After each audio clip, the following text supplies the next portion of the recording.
regarding ethical violations and board discipline in the state of North Carolina. And I looked at 7 different cases that had to do with all sorts of things. The most common reasons for board discipline that I read about, at least in these 7 cases, had to do with romantic relationships, physical boundaries, professional boundaries, friendship, friends, joining friends practices, and then those boundaries becoming a problem in the way that the professional relationship fleshed out. And then protocols, paperwork, documentation not being handled appropriately, supervisors not, counselors in training or counselors still under supervision not following their supervisor's directives, causing problems. Some of those really big problems. So that was something that I saw overall, especially several issues with the romantic relationships and the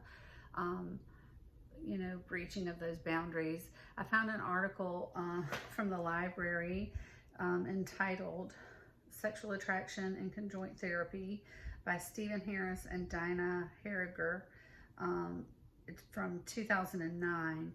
And in there they discuss the percentage of counselors that actually find themselves in a situation where they are sexually attracted to a client. And that number was as high as 87%, thankfully. They reported that only 9.4% of men and 2.4% of women reported ever acting on that. But I thought it was interesting. In the article, they went on to say how important, I guess, questioning, are we doing enough to train counselors in training about that this occurs in counseling.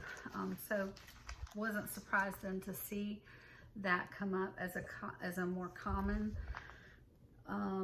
disciplinary action that's brought before the board, and that it was more men than women that acted on it, and that percentage was also seen in this article, again, Sexual Attraction and Conjoint Therapy.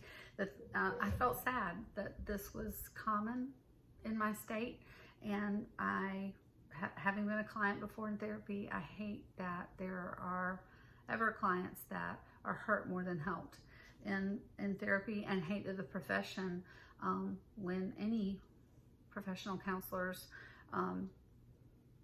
breach ethical standards in state statutes or ACA code of ethics, it hurts the profession. And I think then can hurt the possibility of somebody coming in for mental health services that they desperately need, because they fear something might bad happen to them that they've heard has happened to someone else.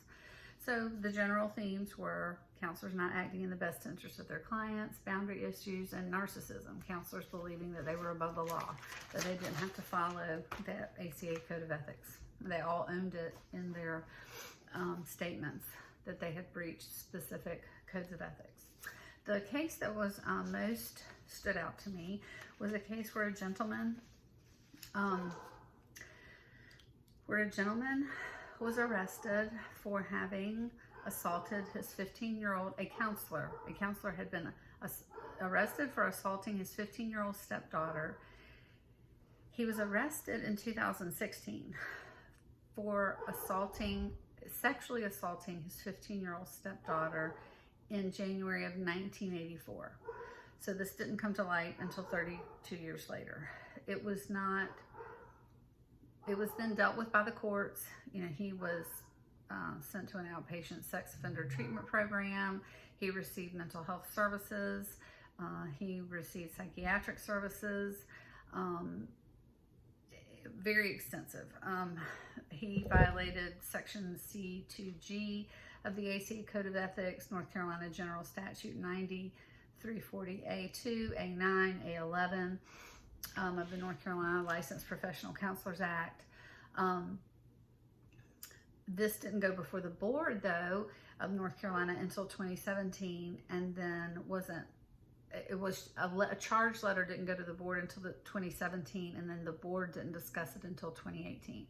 This was powerful to me because what he received was